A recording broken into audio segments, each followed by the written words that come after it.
mamas, it's your Cajun stork here, Midwife Kira. I believe in truly natural birth, and if you do too, you want to click that subscribe button. Today I'm doing a video with Lane. Lane is the father of one of my babies recently with shoulder dystocia. Lane, tell him what your channel's about. My channel is called the Travel Vlog Family, and we believe in building stronger family bonds with your kids through travel. So if you're interested in that, you might want to come and check out the channel. So Lane recently made a video of his son's birth.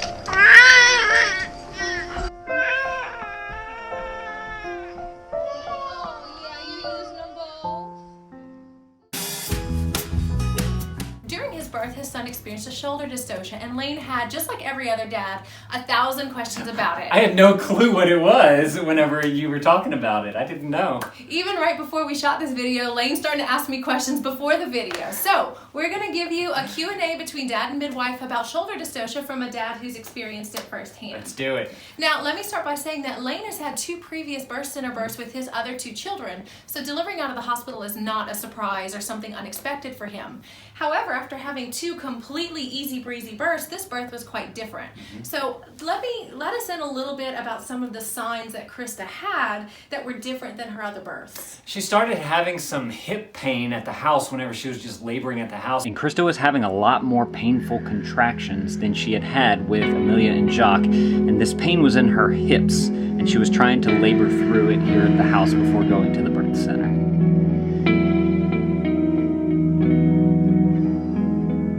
As the laboring went on, it seemed to be a little bit more and more intense. So I think that's whenever we knew that something was going on there. And she was really, I think she and you and me, we were all surprised at how tough her labor had been.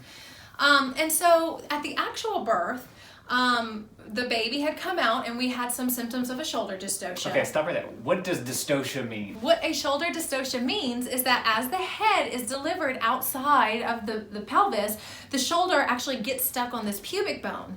And so it actually takes maneuvers done by your healthcare professional to deliver the baby. I think this is where trust comes in with a midwife. You have to be able to trust that she knows what she's doing.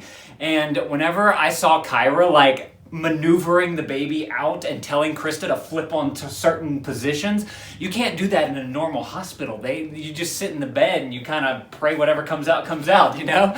But whenever you're with a midwife and you're giving birth naturally, you're able to move around and do different things, move different techniques. There are multiple things that we can do to try and relieve a shoulder dystocia, no matter whether the arms are crooked or the baby is straight. And the first one just being is called the Gaskin Maneuver, and we did it with Krista. Okay. We flip mom into a hands and knees position. Right, okay. And sometimes just the act of that will help us alleviate that baby being stuck. So whenever you had Krista flip over to a hands and knees position, what does that do for the baby? It's a little bit of the position of mom switching positions can actually unlock the baby from that shoulder.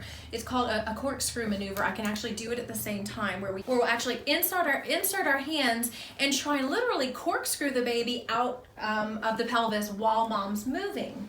But also being in a hands and knees position opens up the pelvis by 30%. Oh, okay. Compared to being on your back. And so if I've got a baby who's tight and who's stuck on that bone, the first thing I want is to make more room to get that baby out. Right, okay.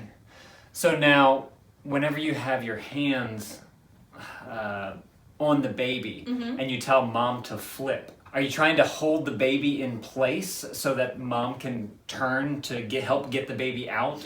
I'm literally corkscrewing the baby so along you're turning. with the turn. Oh, okay. I don't have to do that, and it doesn't always work. And in this baby's position, it didn't. Okay. In your son's position. Yeah. But sometimes that corkscrew maneuver, like while mom is opening her legs and closing her legs to switch positions, we can literally unscrew the baby off of that bone. I got you.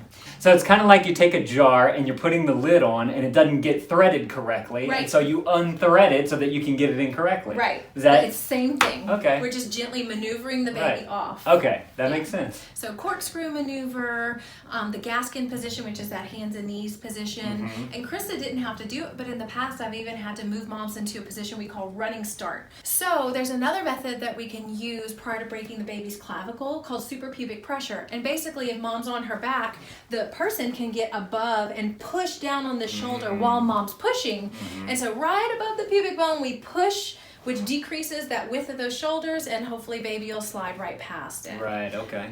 We didn't have to go that far in Krista's delivery, but I've Right. had to use it in the past. It's been very successful. Suprapubic pressure is an easier one that they can use at the hospital. Okay, okay. The corkscrew maneuver, we all use that first, which is where we go in and we try and turn the baby. Everybody does that first. But because in the hospital they just don't have the ability to flip their moms over, more times than not, in my experience, I've seen them break the clavicle. Right, okay. I gotcha. One of the risks of shoulder dystocia to the baby is not just that broken clavicle, but they can actually develop a palsy from someone pulling on the head. And so it's really, really important when we're doing a shoulder dystocia that if the shoulder's stuck, pulling on the head's not going to help us. We need to unstick the shoulder. Mom's ability to jump on her hands and knees and do the things that we need to do helps us get our baby out a lot safer. Right, right. Very, very commonly in the hospital when we have an epidural which makes us unable to flip over to hands and knees, the first maneuver that they typically will do if the immediate attempts don't work is to break the baby's clavicle. Now, don't get me wrong, I know this sounds really barbaric, but it is a life-saving maneuver. It saves lives. It saves lives, it saves babies. But thankfully, in my experience, all of them have been born completely intact without having to break the clavicles. And this is where truly natural birth really, really shines, because when these moms are unmedicated, they're healthy, they can move around, it gives me the opportunity to use multiple maneuvers like I did with Krista to get the baby out. Right. So if you look in the link up here, I've got Lane's birth video of his son, and y'all, just because it was a shoulder dystocia, it was still a phenomenal birth, and his video really captures the essence of the truly natural philosophy, so I'd really love for you guys to go watch that. I'll see you over there. Bye-bye. Thanks, Lane. Oh, thank you.